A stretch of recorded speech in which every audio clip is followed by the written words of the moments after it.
Selamat pagi, saya Kak Isyana Putri, NPM 18160073 dari PGSD 6B. Di sini saya akan menjelaskan problematika pendidikan di sekolah dasar, mata kuliah, isu masalah dan inovasi pendidikan.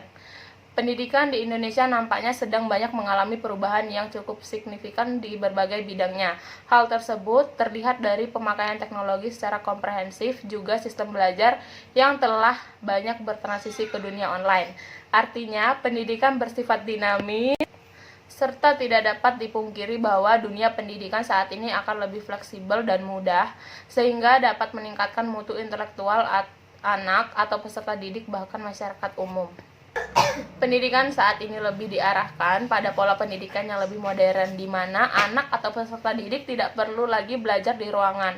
Mereka bisa belajar di mana saja yang mereka mau. Jadi peserta didik tidak perlu lagi membawa buku-buku yang memberatkan mereka. Mereka cukup membawa smartphone mereka karena buku sudah dalam bentuk e-book. Dan yang lebih menarik lagi, peserta didik tidak perlu lagi membayar sekolah yang sangat mahal. Jadi otomatis uang pendidikan mereka bisa dialihkan pada pengeluaran lain yang lebih bermanfaat. Peserta didik akan sangat dimanjakan oleh teknologi, khususnya dalam bidang pendidikan. Maka suka atau tidak suka, pemerintah dan aparaturnya harus mendukung hal tersebut. Selain pemerintah, sekolah-sekolah yang masih bertahan juga harus mendukung hal tersebut.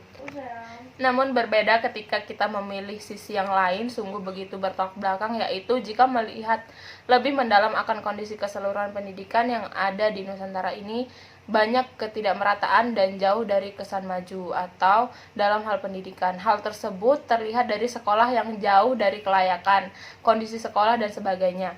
Padahal di dalamnya terdapat anak-anak yang begitu bersemangat untuk belajar dan menuntut ilmu. Namun karena keterbelakangan akses dan juga berbagai kekurangan lainnya membuat mereka sulit dalam mencapai tujuan dan cita-citanya.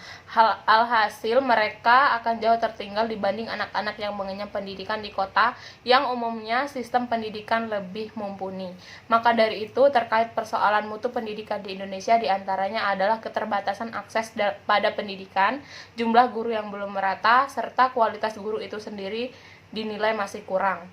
Keterbatasannya akses pendidikan di Indonesia, terlebih lagi di daerah berujung, kepada meningkatnya arus urbanisasi untuk mendapatkan akses ilmu yang lebih baik di perkotaan.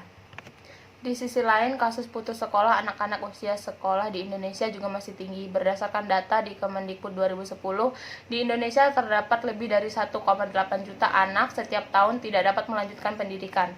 Hal ini disebabkan oleh faktor ekonomi, yang artinya anak-anak terpaksa bekerja untuk mendukung ekonomi keluarga dan pernikahan di usia dini.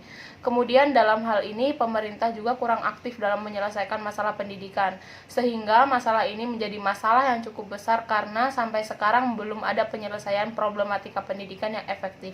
Tanpa adanya peran pemerintah dalam masalah pendidikan di pelosok, maka masalah ini tidak akan selesai jika pemerintah masih pasif dalam menyelesaikan masalah tersebut. Solusi yang dapat diberikan mungkin yang paling pertama yang harus dibenahi pada sisi pemerintah, yakni seharusnya pemerintah lebih peduli terhadap masalah pendidikan yang ada di Indonesia dan menangani dengan serius masalah pendidikan di pelosok-pelosok negeri Indonesia, serta pemberian alokasi dana untuk pendidikan pada daerah yang lebih merata, karena dengan adanya alokasi dana bisa membuat keadaan pendidikan menjadi lebih baik lagi. Dari sisi orang tua, seharusnya pada usia wajib sekolah seharusnya diizinkan untuk sekolah, bukan untuk membantu orang tua mencari uang.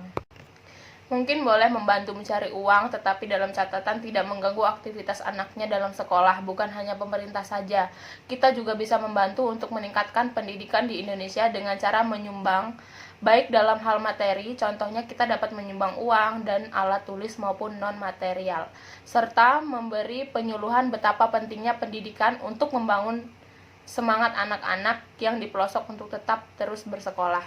Saya berharap agar pendidikan di Indonesia, terutama yang terdapat di pelosok-pelosok, menjadi lebih berkembang sehingga pendidikan menjadi bisa balance dengan yang ada di perkotaan. Dengan itu semakin banyaknya sumber daya manusia yang berpendidikan, sehingga di Indonesia tidak harus lagi menggunakan tenaga asing, tetapi menggunakan tenaga ahli dari Nusantara sendiri. Dengan demikian, Indonesia akan jauh lebih maju dan berkembang dari segi intelektualnya. Demikian yang dapat saya sampaikan, kurang lebihnya saya mohon maaf. Selamat pagi.